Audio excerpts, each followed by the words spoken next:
I believe many of us are sports fans. And the recent victory of Alas Pilipinas, which brought them to the podium finish, has suddenly thrilled our volleyball enamored country. It took 63 years before we finished, at least we got the bronze, not the championship, but it took 63 years before we accomplished this feat. And so, the country rejoiced. Love was poured to these players who fought hard, even though they were just given 10 days to prepare for this tournament.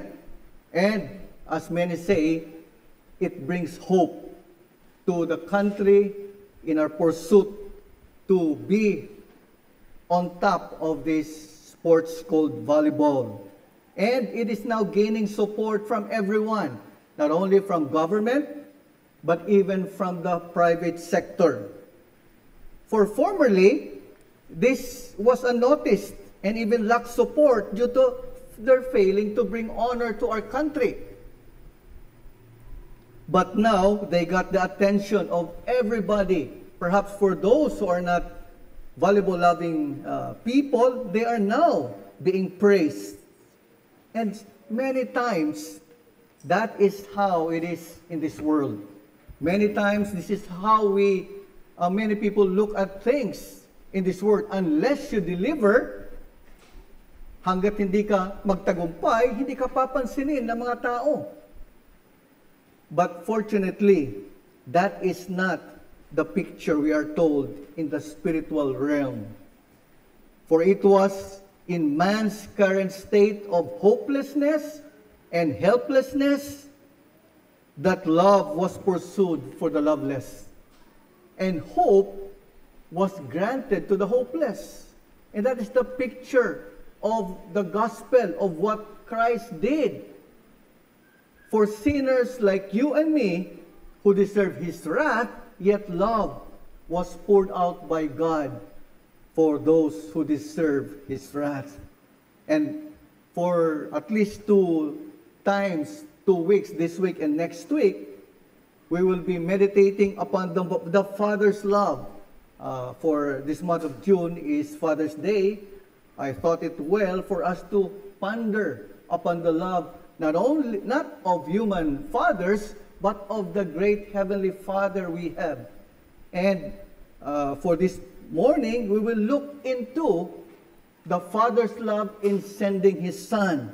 And that is why our text for this morning would bring us to not what you may hope to be, that I would be bringing, John 3:16, which is a very popular verse for many, but let me invite you to open your Bibles to the book of Romans.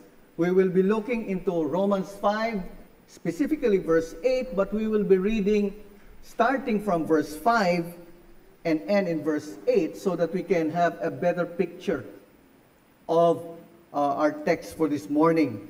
So let me invite you to Romans chapter 5, verses 5 to 8. This is what the Word of God says.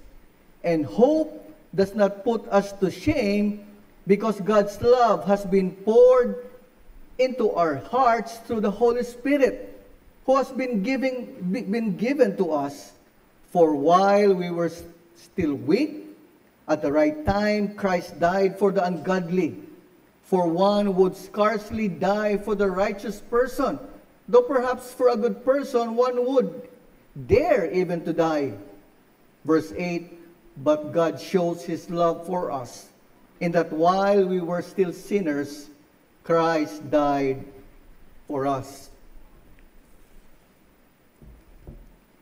Many of us perhaps are familiar with the book of Romans.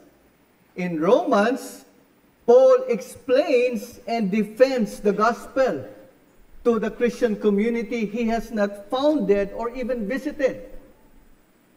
He has laid down his commitment to the gospel because it is God's power to bring salvation. Why does the gospel have such power? Bakit makapangyarihan ang ebanghelyo ng Panginoong Hesus?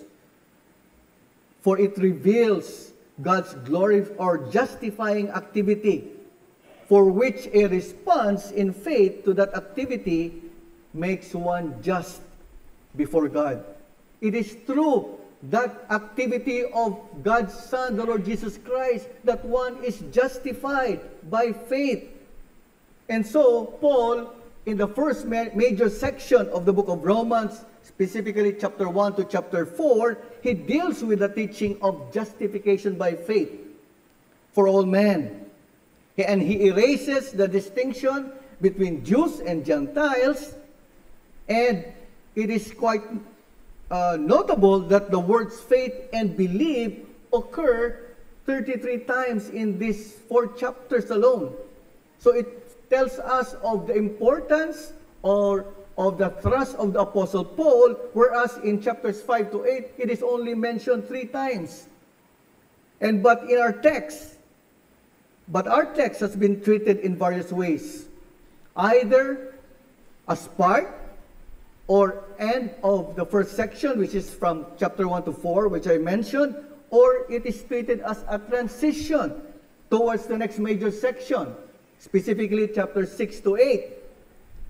Or, as I will be working out, as part of the second section, which starts in chapter 5 and ends in chapter 8, which I will be explaining later.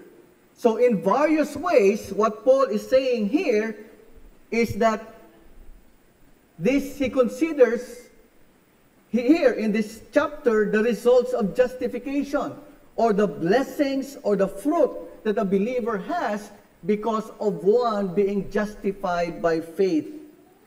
And earlier in the first part of chapter 5, those results were peace with God, access to grace, and now confidence in the future hope. In other words, assurance of future glory. And so Paul here tells us and locates these blessings, these results and fruits in that singular activity of God's Son. Binabalik ni Pablo ang dahilan ng mga pagpapalang ito dahil sa pag-ibig ng Diyos in the activity of God's Son's atoning death.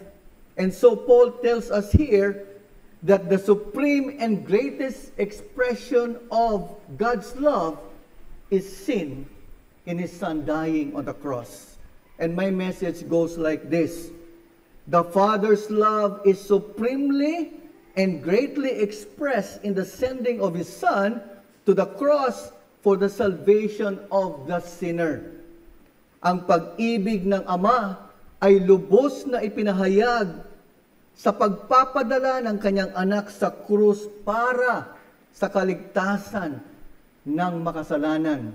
Again, the Father's love is supremely and greatly expressed in the sending of His Son to the cross for the salvation of the sinner.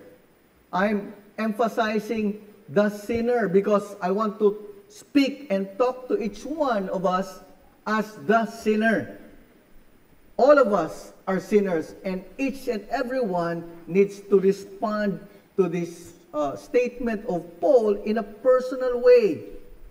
And so the greatness of that love is expressed and observed in 2 particular ways, which we will be considering this morning. Firstly, it is uniquely undeserved love.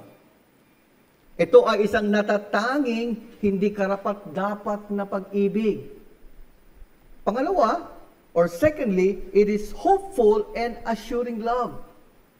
Pag-ibig na nagbibigay ng katiyakan at pag-asa. So let us consider the first part or the first point. Uniquely undeserved love. Natatanging hindi karapat-dapat na pag-ibig.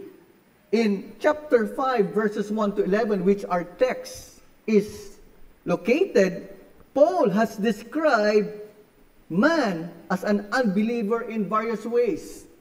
Notice the words he uses. In verse 6, it tells us that sinners or man is weak and ungodly.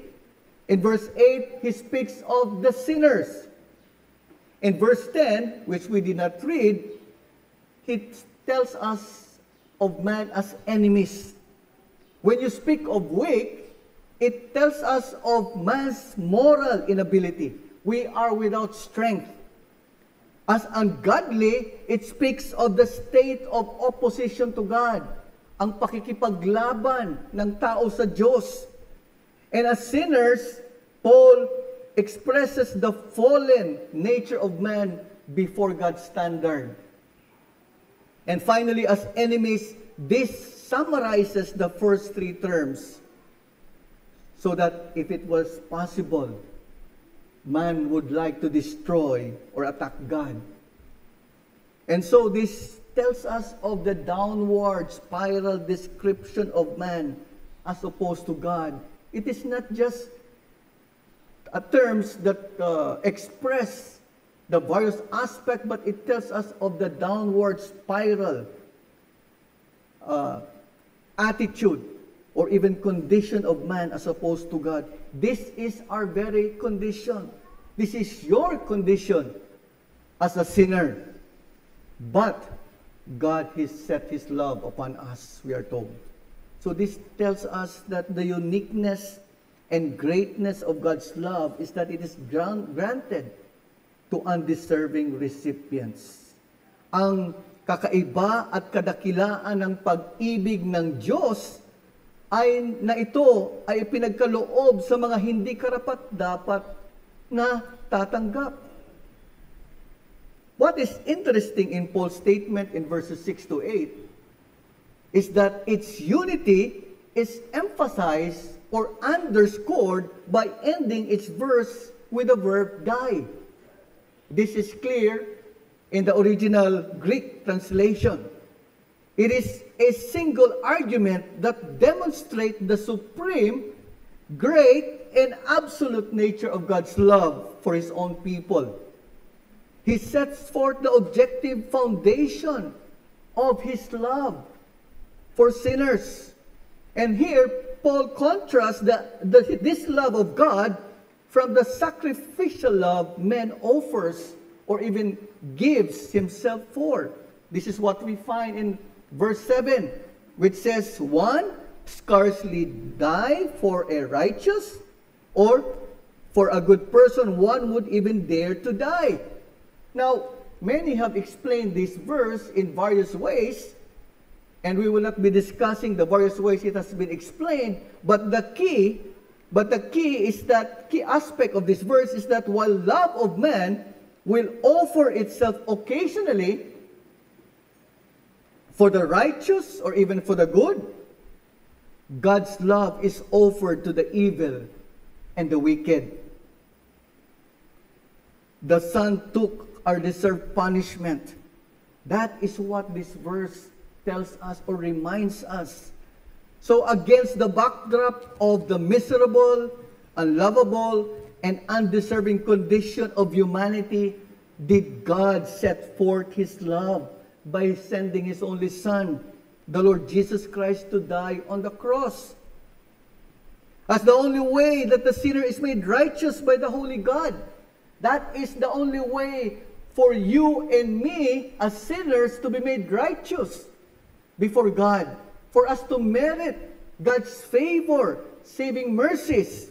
We are told in Romans 3:26, God made, in verse 26, Paul is making God as both the just and justifier. When you justify your wrong, you excuse your sin. But when God justifies you, He deals with your sin. And thus, God justifying you means washing and cleansing your sins by the shed blood of the Lord Jesus Christ. It is through this only means provided by God that you and me as sinners can stand righteous between the holy and just God. In emphasizing the greatness of God's love for His own people, His elect, God not only planned when Christ would die, but also had in mind the people for whom His death would be effective. He died for a specific people, His own people. dying to overcome the enmity and hostility of the ungodly towards God. And this afternoon, we will be reminded of that death as we gather together to remember or to celebrate the Lord's Supper, which is the communion, thanksgiving, and a memorial of that great sacrifice of the Lord Jesus Christ. This will remind us of the great love of the Father for us as sinners, as unworthy sinners. And I trust that we will be prepared to remember that wonderful sacrifice of our Savior.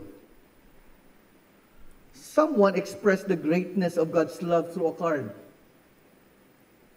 expressing the familiar verse, John 3:16, "For God so loved the world that He gave His only begotten Son, that whosoever believes on Him will not perish, but have everlasting life." And it was arranged specially.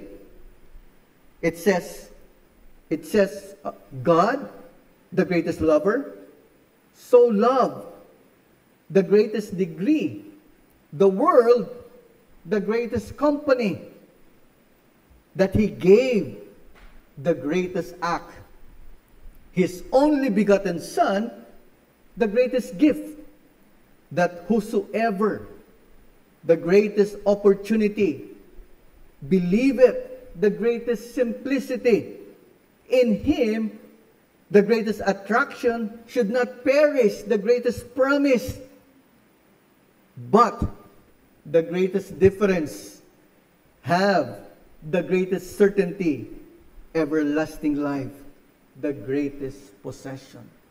So my question is to you, ang tanong ko sa iyo ngayon, meron ka bang ganitong pagpapala ng kaligtasan mula sa Panginoong Jesus? This is, once again, an offer to those who are still without Christ, because the death of His Son, the Lord Jesus Christ, is the only means for you to merit the favor of God's mercy. Because of this once and for all sacrifice, we have access to the Father and to the glory which is reserved for His people in the end of time. As I've said, the victory of our women's volleyball team provided or gained the outpouring of support and even rewards for athletes. They were given incentive, financial incentive, and even promised support moving forward. And discuss incentives and allowances are what they deserve. For they worked hard, they played hard, and delivered the goods, so to speak, so that our country will be back into that stature. But for believers, we are undeserving of far more greater eternal rewards. And many times, believers lose sight of it. And so the challenge for us here is that as undeserving recipients of God's great love, do not let worldly standards define your life. Bilang mga hindi karapat-dapat na tumanggap ng dakilang pag-ibig ng Diyos, huwag tukuyin ang iyong buhay ayon sa mundong pamantayan. We take lightly or wrongly the significance, importance, and implication of this spiritual reality as believers, as undeserving of God's love. And we wrongly interpret the expression of God's love in materialistic or even in temporal sense. Health, bank accounts, accomplishments, and many more. I am not saying that these are bad in itself. They are good. But our pursuit or our thoughts should not terminate on them alone. The sending of the Son is no small, insignificant matter. You deserve to be left in your condemned state, ready for judgment. But God visited you in His grace and mercy. And it is a favor from God. In taking it lightly, we forget that it was God Himself who planned in eternity to set His love upon His own. Not because you are attractive, or you merit any goodness, nor that God might find faith in you, or you deserve it. He loved because He chose to do so sovereignly. It was the sovereign action of God alone, not man's effort or man's contribution to it. It was God's real determination to secure salvation for sinners. What we deserve, which was death, God's Son, the Lord Jesus Christ, purposely experienced for our sake. If God gave the best, He won't withhold the rest. That is what we find in Matthew 7 and verse 11. If you who are evil know how to give good gifts to your children, how much more your Father in heaven? The problem is with us, not with God. The problem is our ambitions and aspirations. They are short-sighted and temporal-oriented. Perhaps you have heard of the term or of the saying, heavenly minded, no earthly good. But others are earthly engrossed, not heavenly pursuing. And this is expressed many times in the way we pray, or even in the content of our prayers, because they are just concerns of this life, of life in this world, again, which is not wrong, but purely concerned with the things of this world without heavenly and eternal concerns would be insufficient. But Calvin, in his Institute regarding prayer, provides us comfort. And he says, in God answering to our prayers, God answers our prayers not as we pray them, but as we would pray if we were wiser. We cannot mess up with God's plan. Though our prayers may be faulty or selfish in many times, but God's plan will not be hindered because of our failure to pray rightly. And that is how our hope. We do not hope in ourselves, but in the God who has, because of His uniquely undeserved love, that God's people merit. But secondly, this love is hopeful and assuring love. Isang pag-ibig na nagbibigay katiyakan at pag-asa. Our passage is part of chapter 5, verses 1 to 11. This is one section of chapter 5. In this paragraph, Paul invites us to join him in celebrating the great and marvelous benefits of a believer. Inaanyayahan tayo na makigalak, ipagdiwang ang mga pagpapalang ito bilang anak ng Diyos. And so here, he highlights two major blessings. Firstly, reconciliation. That's why I mentioned a while ago, peace with God. And secondly, hope, which is actually the key theme of this paragraph. We rejoice in the hope of the glory of God, as verse 2 says. And this hope does not put us to shame. Verse 5 proceeds to tell us. And which finally and ultimately is grounded on the true foundation. And this foundation is the love of God. And so this tells us something. This tells us of the Christian hope in particular. The Christian hope rests on the unshakable foundation of the love of God revealed on the cross. Ang pag-asa ng Kristiyano ay nakasalalay sa hindi matitinag na pundasyon ng pag-ibig ng Diyos na inihayag sa krus. Hope is the focal point of the chapter. We can rejoice in hope knowing that it will not disappoint us because of the amazing grace of God. We are told in verses 5 to 8. Because of this decisive and final significance of what God has done for us in Christ's death, the dependability of our hope is traced to the real source of evidence, which is the love of God in Christ Himself. Christians will not be put to shame because the love of God has been poured into our hearts by the Holy Spirit, who has been given to us. The Spirit bears witness to our hearts of the love of God. And for the first time, Paul speaks of the love of God. This is a love that is active and takes possession of His people. We are told in 2 Corinthians 5 and verse 14, love of Christ controls us. But what is interesting here is that Paul mentions how the certainty of our hope is increased. The irony is that it is in suffering or affliction, meaning pressures or troubles in this life, that our hope is increased. We know for a fact that future glory is prized because afflictions will be no more. That is what the Bible tells us. When we will be with God in future glory, there will be no affliction. That is a real joy and anticipation of the Christian believer.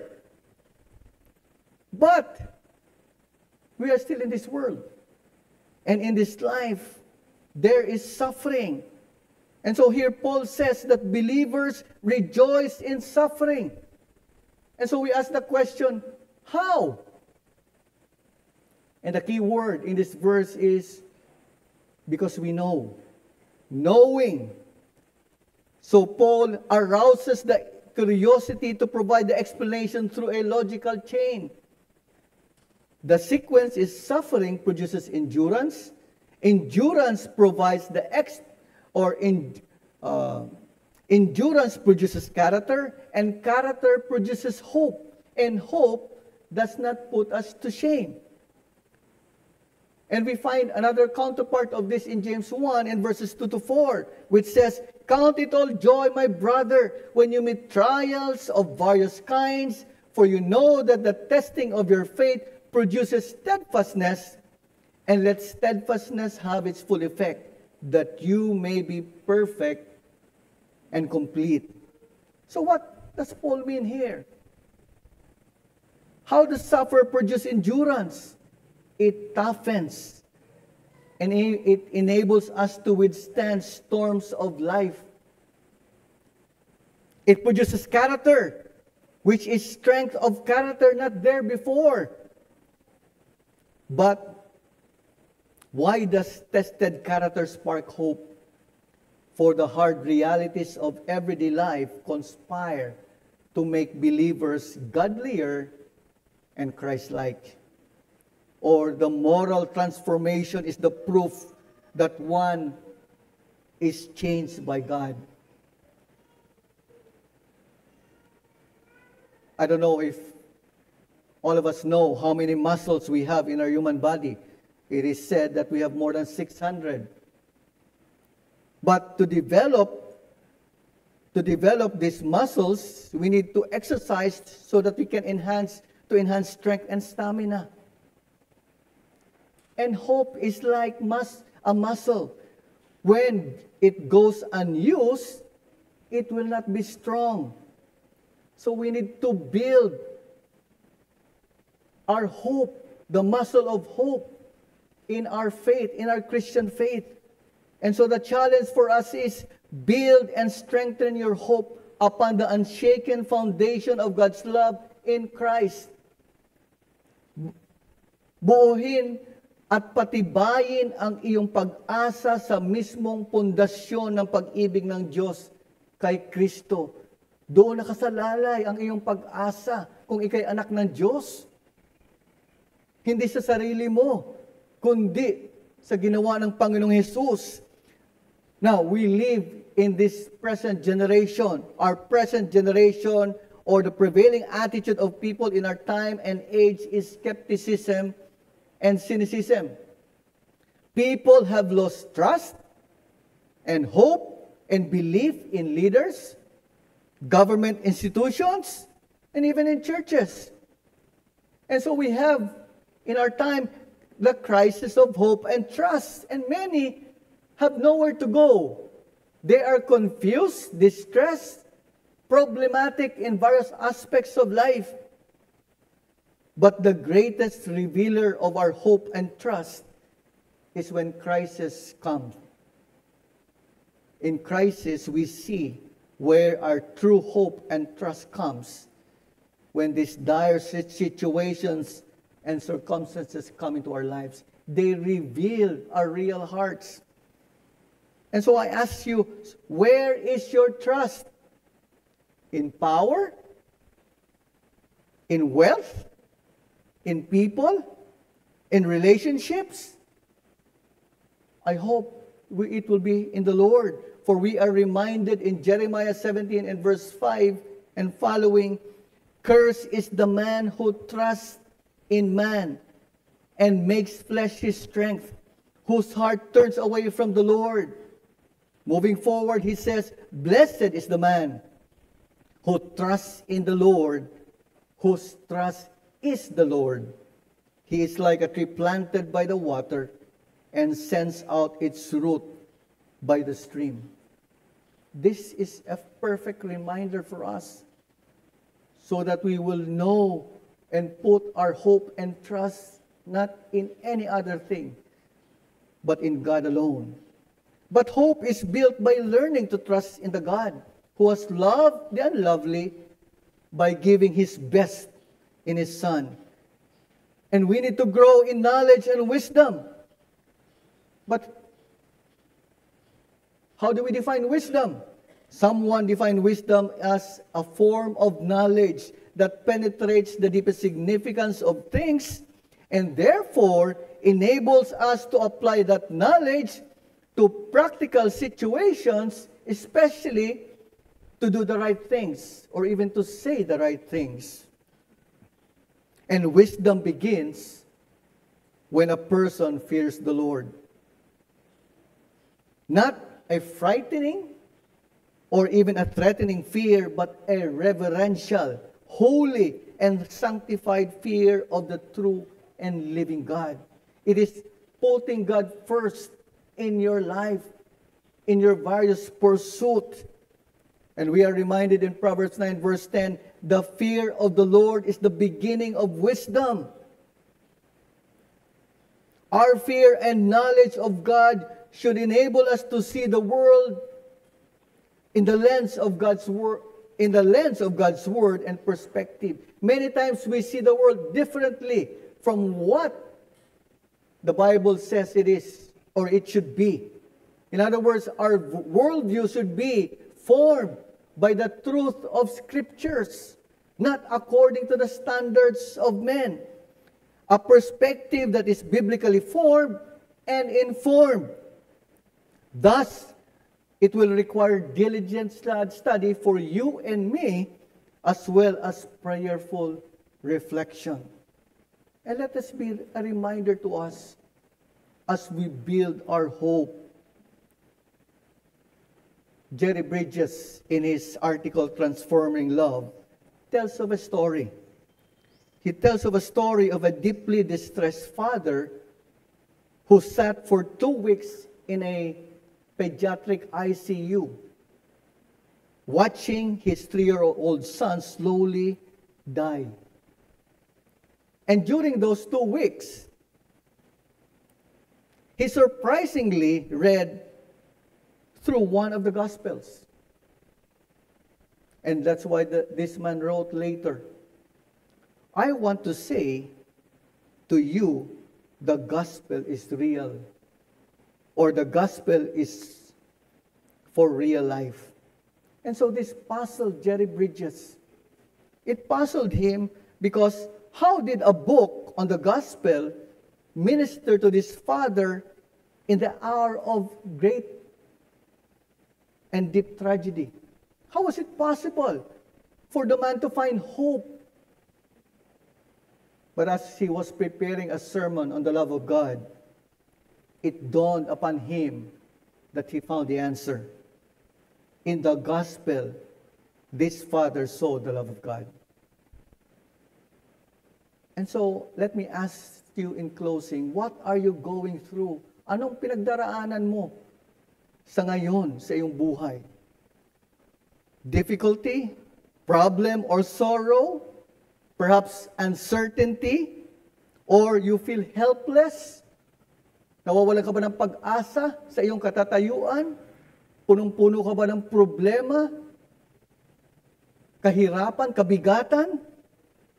Let me remind you, let the gospel, the death and resurrection of the Lord Jesus Christ be your encouragement and hope. For God's love is a transforming love. And may this be a reminder, I thought to provoke our hearts so that we may build our hope not in this world which is passing, but in the God who is our fortress, who is the very foundation of our faith, and even of the glory that He has planned for us when we will be with His Son, the Lord Jesus Christ, for all eternity. And with this thought, let us sing the hymn, The Solid Rock, as a response to this message. My hope is built on nothing less than Jesus' blood and righteousness. I dare not trust the sweetest frame, but wholly lean on Jesus' name. May this be the very foundation that you will be building upon in your life as believers, but for those who are still without Christ, sa sino mang hindi pa kumikilala sa Panginoon Jesus, nawa ang iyong pundasyon ng iyong paniniwala at pananampalataya ay ang Panginoong Jesus lamang. Let us sing the solid rock. Let us close in prayer.